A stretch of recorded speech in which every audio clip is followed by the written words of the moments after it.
किताब पर चर्चा जारी है। दोस्तों, रतनलाल बोल रहा हूं और आप देख रहे हैं अंबेडकर नामा। और किताब है भीमराव रामजी अंबेडकर, भारत और साम्यवाद, आनंद तेलतुंबड़े। एक एपिसोड देख चुके हैं आप, आज यह दूसरा एपिसोड है और चैप्टर का नाम है अंबेडकर और मार्क्स। अंबेडकर के विचारों पर मार्क्स का कितना प्रभाव है और भारत के वामपंथियों से कितना अलगाव है, इस विषय पर इस एपिसोड में चर्चा करने वाला हूं। पूरा वीडियो सुनिए, शेयर और सब्सक्राइब करते रहिएगा। आइए शुरू करते हैं। अंबेडकर और मार्क्स क्या लिख रहे हैं आनंद तेलतुंबड़े साहब। लिखते हैं, मार्क्सवाद के साथ अंबेडकर का रिश्ता बहुत पेचीदा है। अंबेडकर कभी भी एक मार्क्सवादी नहीं रहे। उस दौर के किसी भी चिंतनशील और संवेदनशील व्यक्ति की तरह अंबेडकर भी लोगों की दुर्गति से अशांत थे और इसलिए वे मार्क्सवादी परंपरा की ऊर्जा से अप्रभावित नहीं थे। अर्थात मार्क्सवाद का प्रभाव था। कई वीडियोस में बना चुका हूँ 30 के दशक में। उन्होंने बार बार स्वयं को एक समाजवादी के रूप में परिभाषित किया। कोलंबिया विश्वविद्यालय में अपनी पढ़ाई पूरी करने के बाद वे इंग्लैंड रवाना हो गए। वहाँ वे लंदन स्कूल ऑफ इकोनॉमिक्स में भर्ती हो गए ताकि उनकी छात्रवृत्ति जारी रहे, स्कॉलरशिप जारी रहे। लेकिन जब ऐसा नहीं हुआ तो छात्रवृत्ति की शर्तों के अनुसार उन्हें जून 1917 में बड़ौदा स्टेट में भर्ती होने के लिए भारत वापस आना पड़ा। अपनी असाधारण योग्यता, एक्स्ट्राऑर्डिनरी मेरिट तथा यथोचित उच्च पद के बावजूद, अर्थात वे बड़ौदा के महामहिम महाराजा गायकवाड़ के सैन्य सचिव के रूप में नियुक्त किए गए थे। अपनी निम्न जाति के कारण उन्हें तमाम अपमानों का सामना करना पड़ा। दफ्तर का चपरासी भी उनकी मेज पर फाइलें फेंक कर चला जाता था कि उनसे छू जाने से कहीं वह दूषित न हो जाए। घर मिलना भी मुश्किल हो गया था। अंततः अपना नाम बदल कर ही उन्हें घर मिल पाया। लेकिन जैसे ही उनकी जाति का पता चला, उन्हें घर से निकाल फेंका गया। यह मनोवैज्ञानिक विक्षोभ का वही दौर था जब रूस में अक्टूबर क्रांति फूट पड़ी थी। वह पृथ्वी को हिलाकर रख देने वाली परिघटना थी। विश्व के दबे कुचले लोगों में जान फूंकने वाली और शासक को डराने वाली घटना। रूस की क्रांति की बात यहाँ कर रहे हैं। हालांकि उस दौर में अंबेडकर इसके बारे में क्या महसूस कर रहे थे, यह बताना मुश्किल है। वाकई उस समय के राइटिंग्स में रशियन रेवोल्यूशन का जिक्र डॉक्टर अंबेडकर के राइटिंग में नहीं मिला है मुझे अब तक। आगे आनंद तेलतुंबड़े लिखते हैं कि क्रांति के एक दशक से भी ज़्यादा वक्त के बाद, यानी 27 सितंबर 1929 को अंबेडकर ने रूसी क्रांति पर पहली टिप्पणी की। यह टिप्पणी बहिष्कृत भारत के संपादकीय के रूप में छपी थी, जिसका शीर्षक था पहले शीर्ष फिर आधार, मतलब super structure then base structure. Ambedkar ने जनता की वर्ग चेतना के बारे में चिंता किए बिना भारत में क्रांति सृजित करने के साम्यवादी प्रयासों की निंदा की थी। 1928 में कम्युनिस्टों की लंबी हड़ताल चली और इस हड़ताल के प्रतिक्रिया में जो डॉक्टर अंबेडकर ने लिखा था वो बड़ा इम्पॉर्टेंट है, उसको जानना जरूरी है। यहाँ आनंद तेलतुंबड़े कोट कर रहे हैं पूरा जो बहिष्कृत भारत में उन्होंने कम्युनिस्ट हड़ताल के ऊपर लिखा था। वे लिखते हैं कि कम्युनिस्ट लोग देश के श्रमिक आंदोलनों पर कब्जा जमाने की कोशिश कर रहे हैं। ये अंबेडकर के कोट है। उनकी पिछली हड़ताल का मजदूरों की स्थिति पर प्रतिकूल प्रभाव पड़ा। इसने श्रमिक वर्ग के सामने एक गंभीर प्रश्न खड़ा कर दिया है कि क्या उन्हें अपने आंदोलन की बागडोर कम्युनिस्ट नेताओं के हाथों में सौंपनी चाहिए। हड़ताल का मुख्य उद्देश्य श्रमिकों की आर्थिक स्थिति में सुधार लाना नहीं, बल्कि उन्हें क्रांति के लिए प्रशिक्षित करना था, अनकोट। ये डॉक्टर अंबेडकर की राइटिंग है। आगे इसकी व्याख्या करते हैं तेलतुंबड़े कि अंबेडकर ने लिखा कि कम्युनिस्ट जिस समाज की रचना करना चाहते हैं, अधिसंख्य जनता की चेतना उस आदर्श समाज के लिए अभी तैयार नहीं है। असल में उनकी आलोचना का मुख्य जोर कम्युनिस्टों के तौर तरीकों पर था। उनका कहना था कि वे कुछ प्रारंभिक जरूरी कार्यों और तैयारियों को नज़रअंदाज करके देश में क्रांति के सपने देख रहे हैं। कुछ टिप्पणियों के जवाब में उन्होंने 15 नवंबर 1929 15 नवंबर 1929 को क्रांति कसल महंतत, जिसे क्रांति कहते हैं, इस टाइटल से एक अन्य लेख लिखा। इस लेख में उन्होंने क्रांति के लिए अपनाए जा रहे कम्युनिस्ट तौर तरीकों पर कड़ी आपत्ति जताई थी। उन्होंने लिखा कि कम्युनिस्ट लोग सत्य असत्य, न्याय अन्याय की बिल्कुल परवाह नहीं कर रहे। यहाँ तक कि सोवियत रूस जैसे राज्य के लक्ष्य को प्राप्त करने के लिए जातियां करने से भी परहेज नहीं कर रहे। अंबेडकर ने बताया कि ये तरीके उन्हें स्वीकार्य नहीं थे। उन्होंने कहा कि इससे देश की प्रगति में रुकावट तो पैदा होगी ही, बल्कि ये तरीके देश को और अधिक पीछे धकेल सकते थे। मतलब यहाँ के जो कम्युनिस्ट थे, सीपीआई थी उस समय, उसके तौर तरीकों पे अंबेडकर सवाल उठा रहे थे। आगे तेलतुंबड़े साहब लिखते हैं कि राष्ट्रवादियों के साइमन कमीशन के बहिष्कार के निर्णय के बावजूद अंबेडकर ने कमीशन के साथ सहयोग करने का निर्णय लिया। इसी तरह उन्होंने दलितों को 1929 की हड़ताल तोड़ने की सलाह दी। कम्युनिस्टों ने उनके इन्हीं कुछ निर्णयों की भरपूर आलोचना की। इन्हीं आलोचनाओं और आक्रमणों के जवाब में अंबेडकर ने यह लेख लिखा था। 1928 में 6 महीने लंबी हड़ताल के तुरंत बाद ही यह हड़ताल हुई थी 1929 में, जिसे अंबेडकर ने कम्युनिस्टों का एक लापरवाही भरा कदम माना। इस हड़ताल को अंबेडकर ने मजदूरों की दुर्दशा से बेखबर और राजनीतिक स्वार्थ से प्रेरित करार दिया था। 1929 की हड़ताल की आलोचना करने वालों में अंबेडकर अकेले नहीं थे और न ही उनकी आलोचना बहुत अहम थी।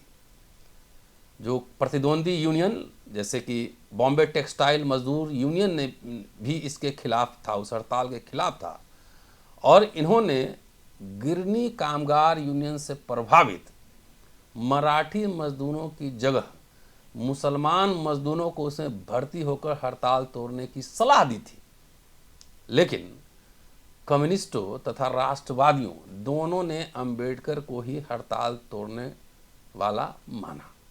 ये कई यूनियंस थे जिसमें हड़ताल तोड़ने का अपील कर रहे थे, लेकिन अंबेडकर को ही कम्युनिस्टों ने दोषी माना। बहरहाल आगे लिखते हैं आनंद तेलतुंबड़े कि हम बाद में देखेंगे कि कम्युनिस्ट देश में क्रांति की संभावनाओं को लेकर अनावश्यक रूप से आशावादी थे। कम्युनिस्ट आंदोलन के कुछ अग्रणी व्यक्ति यह मानकर चल रहे थे कि भारत पहले से ही एक परिपक्व पूंजीवादी देश बन चुका था और इसलिए शास्त्रीय मार्क्सवादी तरीके, क्लासिकल मार्क्सिस्ट मेथड से क्रांति किए जाने के लिए तैयार था।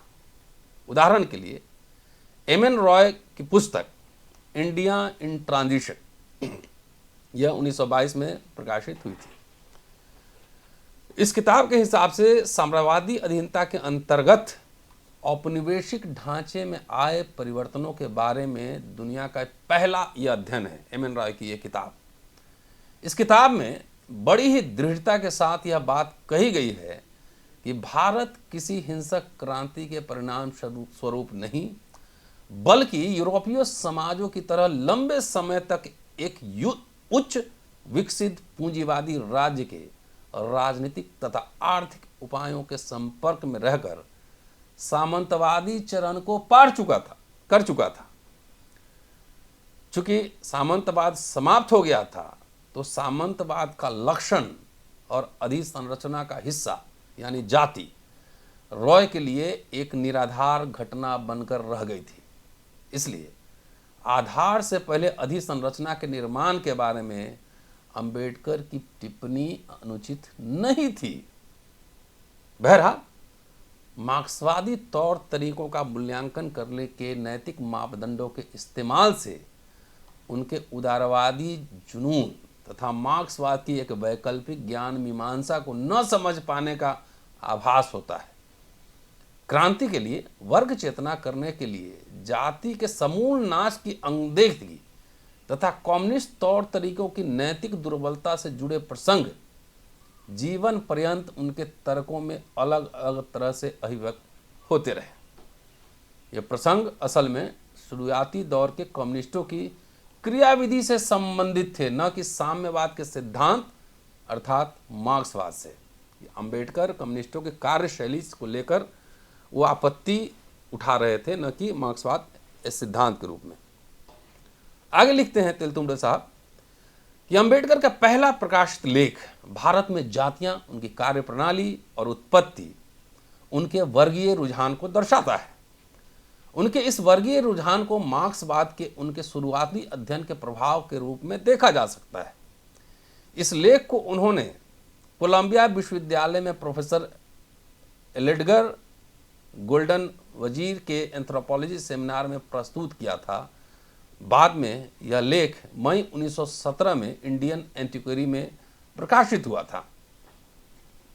उन्होंने जाति पर काम अवश्य किया, लेकिन यह वर्गीय रुझान अंबेडकर के साथ बना रहा।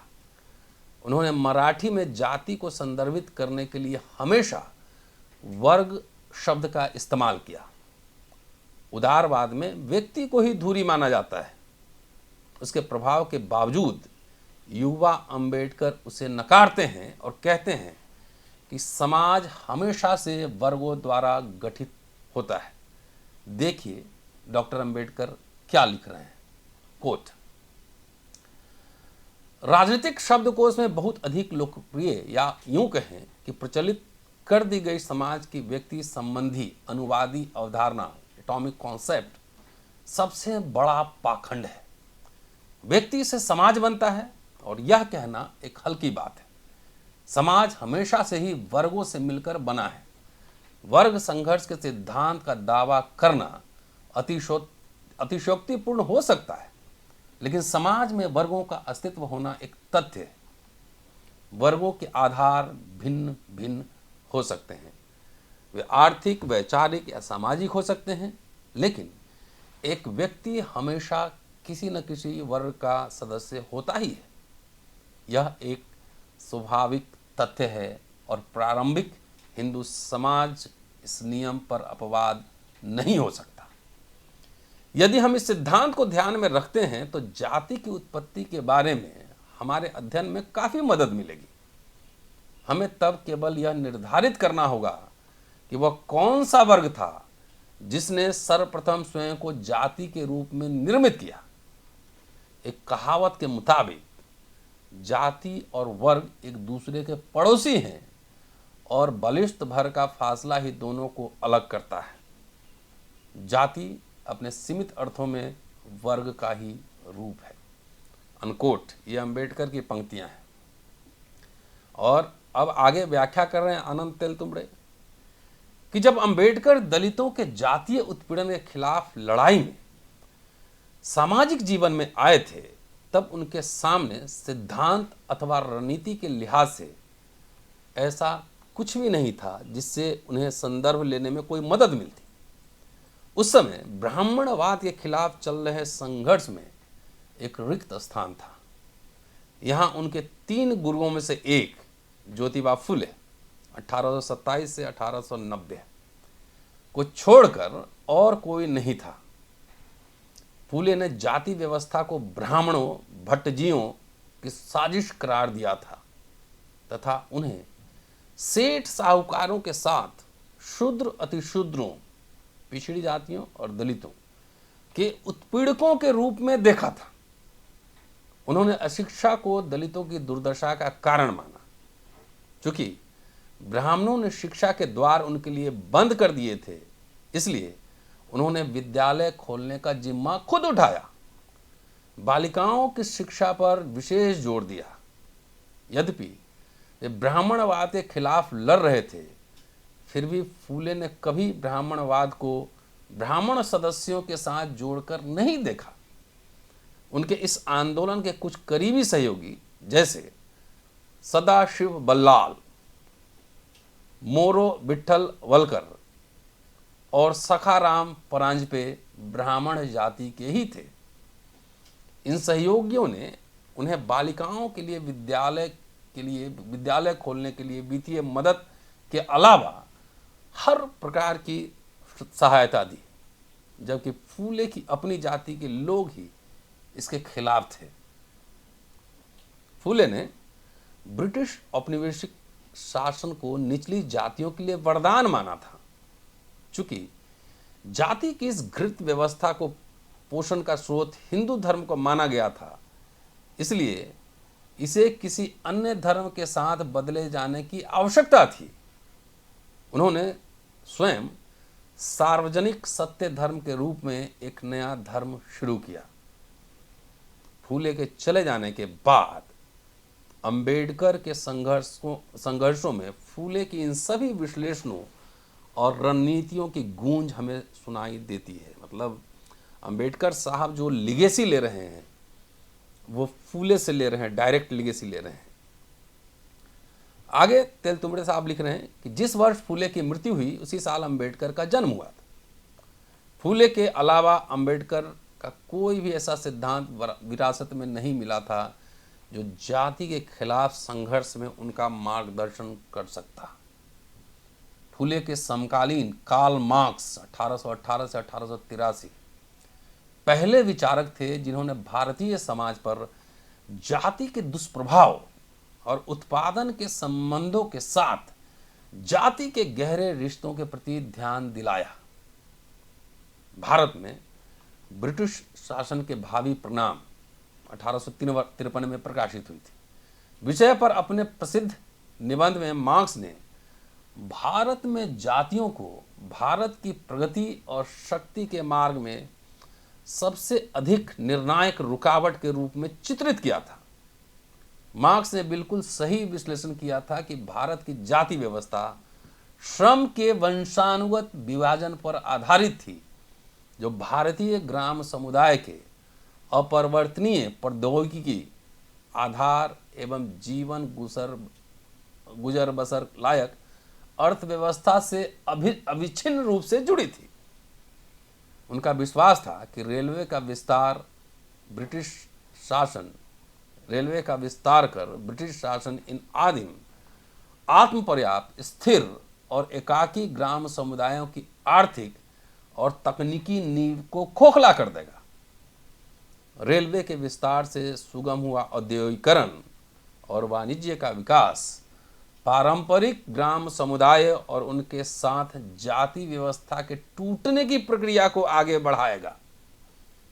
मार्क्स ने बाद में महसूस किया कि उन्होंने उत्पादन के भारतीय ग्राम समुदाय के द्योतक पारंपरिक संबंधों पर रेलवे के संभावित प्रभाव को कुछ अधिक ही तरजीह दे डाली थी। लेकिन ये एक महत्वपूर्ण बिंदु है कि मार्क्स ने स्पष्ट और तार्किक रूप से भारत में जातियों के आदिम सामाजिक गठन को उत्पादन के संबंधों के साथ जोड़ दिया था। इसका तर्क संगत निष्कर्ष यह निकला कि जातीय पदानुक्रम तथा निचली जातियों का शोषण एवं उत्पीड़न वर्ग संघर्ष से ही जुड़ा हुआ है और इसे मार्क्सवादी स्वरूप से अलग नहीं किया जा सकता। आगे अनंत तेलतुंबड़े लिख रहे हैं कि इस बात का कोई सबूत नहीं है कि अंबेडकर ने मार्क्स के इन निबंधों को कभी पढ़ा होगा, क्योंकि मार्क्स के कार्यों की चर्चा करते वक्त अंबेडकर ने जाति के बारे में मार्क्स के इन मूलभूत विचारों का उल्लेख कहीं नहीं किया है। लेकिन जाति की इस बीमारी के निदान का जो नुस्खा निकलता है वह वर्ग संघर्ष का अभिन्न हिस्सा है। और इस बात को अंबेडकर ने कभी नहीं नकारा। वास्तव में उन्होंने इन दोनों को अलग माना ही नहीं और जाति के खिलाफ अपने संघर्ष को वर्ग संघर्ष की ही संज्ञा दी।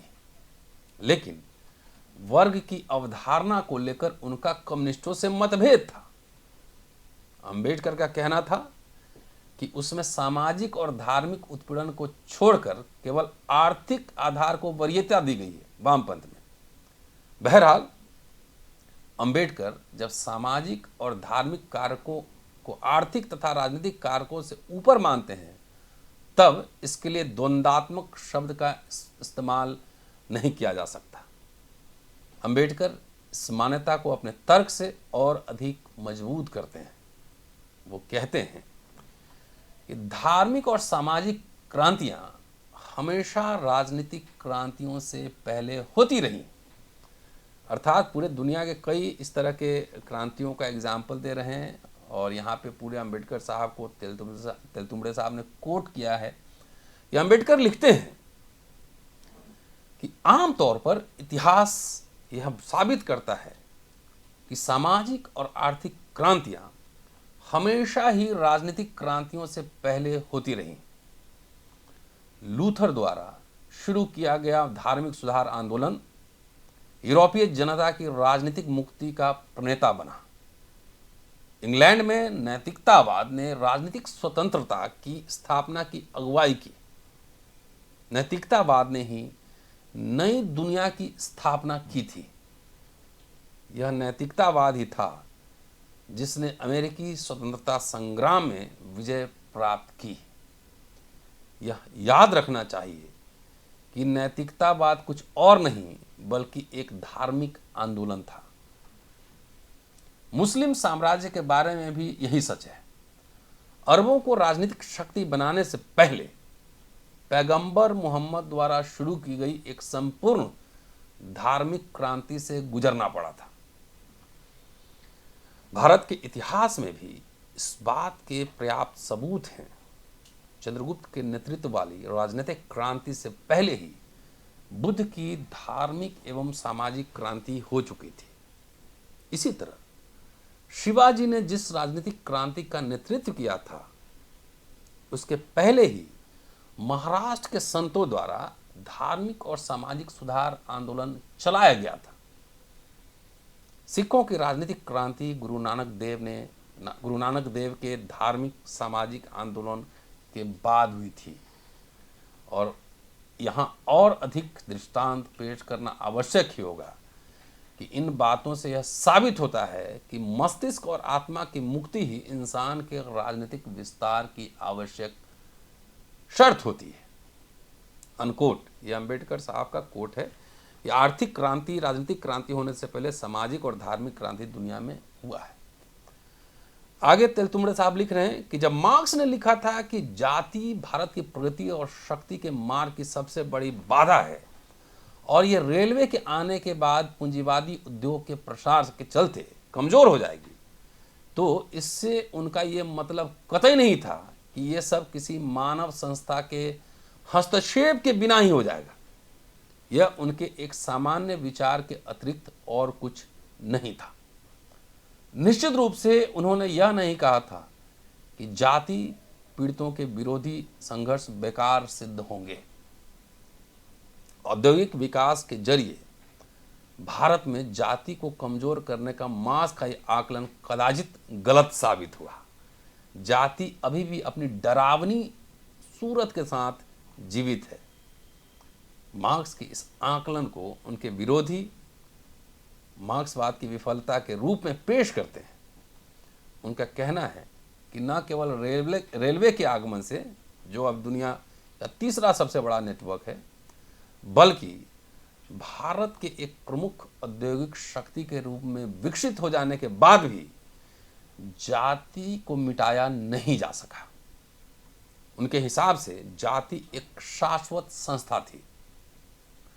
असल में मार्क्सवाद विरोधी और पूर्ववर्ती भारतीय मार्क्सवादी मार्क्स की अंतर्दृष्टि को लेकर सही नहीं थे। मार्क्सवाद विरोधी तथा कम्युनिस्ट विरोधी तत्व पूंजीवाद के लिए ऐसे दावे कर रहे थे जैसे पूंजीवाद और उसकी स्वतः स्फूर्त गति जातिगत पदानुक्रम को ढा देगी। दूसरी ओर पूर्ववर्ती मार्क्सवादी अधिसंरचनावादी संघर्षों के महत्व को कम करके आंकने की गलती कर रहे थे, कि सुपर स्ट्रक्चर के महत्व को कम करने की आंकने की गलती कर रहे थे। उन्होंने आधार और अधिसंरचना, बेस और सुपर स्ट्रक्चर के द्वैत को अपने सिद्धांत के अटल सत्य के स्तर पर उठा दिया। मेरी दृष्टि से तो मार्क्स सही साबित हुए हैं। पूंजीवाद के विस्तार, जिसमें रेलवे ने भी एक उत्प्रेरक का काम किया, और जिनका सबका पूंजीवाद के विस्तार से सबका पूंजीवाद के विस्तार से पड़ा है, उन्होंने जाति के कर्मकांडी पक्ष को कुछ कमजोर अवश्य किया है।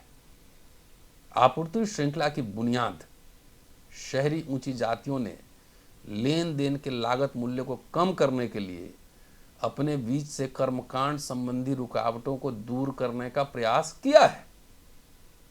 इन समुदायों के बीच जातियां अतीत के सांस्कृतिक अवशेष की तरह रह गई हैं, जिन्होंने जाति व्यवस्था से जुड़े सामाजिक सांस्कृतिक उत्पीड़न या आर्थिक शोषण के खिलाफ जारी संघर्ष को पूंजीवाद के खिलाफ संघर्ष के साथ जोड़कर नहीं देखा या उसे अनदेखा किया, उनके लिए जाति का बचा होना एक बड़ी विफलता है। आगे लिख रहे हैं, यह महत्वपूर्ण नहीं है कि मार्क्स सही साबित हुए या गलत, लेकिन यह ध्यान देना जरूरी है कि भारत में पूंजीवाद के प्रसार के बावजूद जातियां न केवल जीवित बची हुई हैं, बल्कि पहले की तुलना में अधिक खतरनाक हो गई हैं। इस विरोधाभासी घटनाक्रम के तार्किक विश्लेषण का मार्क्स से उतना सरोकार नहीं है जितना कि तथाकथित मार्क्सवादियों से। उस राजनीतिक गतिकी से उसका और अधिक सरोकार है जो सत्ता के हस्तांतरण से पहले और बाद में रंग लाई है, जिसमें दलितों की भूमिका रही है, छोटी ही रही हो पर रही है जरूर। नोट कीजिएगा, उस राजनीतिक गतिकी से उसका और अधिक सरोकार है जो सत्ता के हस्तांतरण से पहले और बाद में रंग लाई है, जिसमें दलितों की भी भूमिका रही है, छोटी ही रही है पर रही है। पूरा वीडियो कैसा लगा कमेंट में ज़रूर बताइएगा, और उसको शेयर और सब्सक्राइब करते रहिए। ये बुक की रीडिंग जारी रहेगी और लगातार इस किताब पे चर्चा जारी रहेगी। शेयर और सब्सक्राइब करते रहिए। शुक्रिया। जय भीम।